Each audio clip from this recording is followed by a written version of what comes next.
Washington, la Chine est devenue la première préoccupation de toutes les administrations. La Chine est un concurrent économique, médiatique, technologique.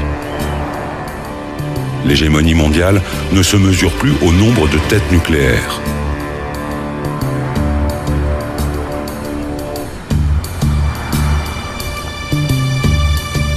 Au Congrès, on a même installé une commission permanente d'enquête, unique en son genre, chargée d'étudier les défis économiques et de sécurité posés par la Chine.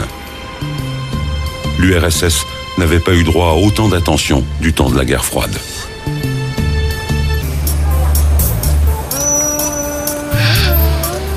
Cette puissance que la Chine développe n'est pas seulement militaire.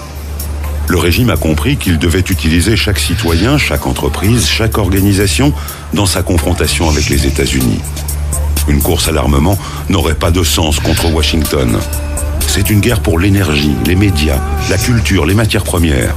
Et face à une Amérique qui surconsomme, qui se surendette, une Amérique obèse de ses propres excès, la Chine oppose sa meilleure arme, sa vertigineuse croissance économique. La nouvelle menace, ce n'est pas la menace militaire classique, l'affrontement direct d'un pays contre un autre. Aujourd'hui, ce n'est plus canon contre canon, avion contre avion ou tank contre tank. L'affrontement prend beaucoup de formes, sur beaucoup de terrains. Par exemple, la finance ou les médias.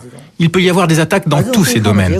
Le but, le résultat de ces conflits d'un nouveau genre sont le même que dans toutes les guerres. On veut forcer l'adversaire à accepter sa volonté. C'est toujours une guerre, mais ce n'est plus la guerre militaire conventionnelle. La guerre aujourd'hui dépasse ce domaine militaire. C'est ce que nous appelons la guerre sans limite. Il faut apprendre à décrypter les batailles de cette nouvelle guerre. Parfois, ce sont de tout petits événements qui semblent anodins à première vue. Ainsi, le 27 février 2007, les principaux indices boursiers américains plongent. Paris vient de perdre 3%, New York dévisse. À l'origine de ce mini-crack, une tornade qui est née à l'autre bout du monde, à Shanghai.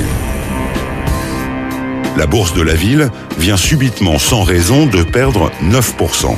Et elle entraîne toute la planète dans sa chute. Personne ne comprend vraiment ce qui s'est passé.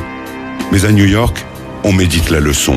La Chine vient de démontrer qu'elle peut utiliser sa nouvelle puissance économique pour déstabiliser ses adversaires, surtout quand ils sont affaiblis, comme les États-Unis, par la crise des subprimes. La Chine utilise son économie de plusieurs manières. D'abord parce que ça lui donne de l'influence. En Asie du Sud-Est, partout dans le monde, ils investissent de l'argent lorsque leurs dirigeants visitent les capitales, ce qui leur permet de signer des accords. La deuxième manière, c'est qu'ils font juste savoir ce qu'ils pourraient être capables de faire. Par exemple, les 1,2 milliard de dollars de réserves de change chinoises en 2007.